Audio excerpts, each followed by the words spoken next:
Этот случай произошел в горном казахском ауле. Там жила семья пастуха, он сам, его жена и двое дочерей. Глава семейства приглядывал за табуном лошадей, а его жена оставалась дома с детьми. Но одной присматривать сразу за двумя грудными малышками, старшей было меньше 2 лет, да еще и вести домашнее хозяйство задачка не из простых.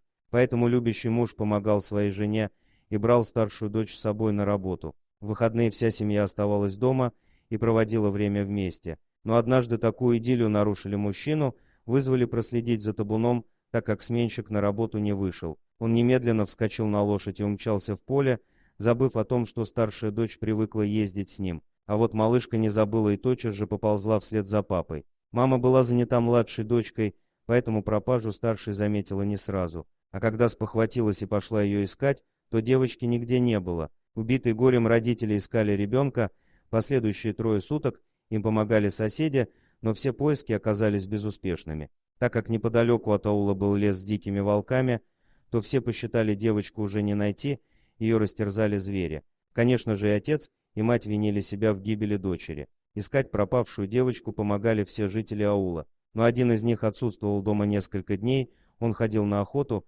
поэтому не знал, что произошло в семье соседа. Охотник возвращался домой и на своем пути встретил стаю диких волков. Звери вели себя странно, они не нападали на мужчину, хотя у него было при себе ружье, но и не пускали его вперед. Мужчина испугался, он понимал, что у него просто нет шансов выстоять в битве с разъяренными волками. В отчаянии он попытался напугать зверей, предупредительно выстрелив в воздух, но они не сдвинулись с места. Тогда раздался еще один выстрел, и волки все же решили удалиться. Но охотник заметил, что одна волчица стояла неподвижно и даже не думала уходить с этого места. Он подумал, что она охраняет своих волчат. Вот только это было не так. Мужчина увидел за волчицей дочурку своего соседа. «Этого просто не может быть», — подумал он. Маленький ребенок никак не мог преодолеть расстояние в пару километров и остаться невредимым, особенно рядом с волками. Девочка тоже узнала соседа и поползла к нему. Волчица не препятствовала этому, только посмотрела и убедилась, что ребенок в безопасности, а затем ушла вслед за стаей. Еще одним шоком для мужчины оказалось молоко на губах у ребенка.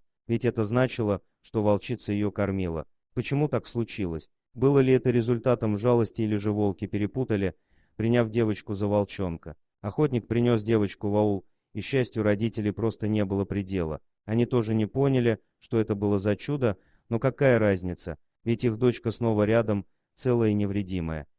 Дорогие друзья, если вам понравилось видео, поставьте лайк, а также подписывайтесь на канал, где найдете еще много интересного.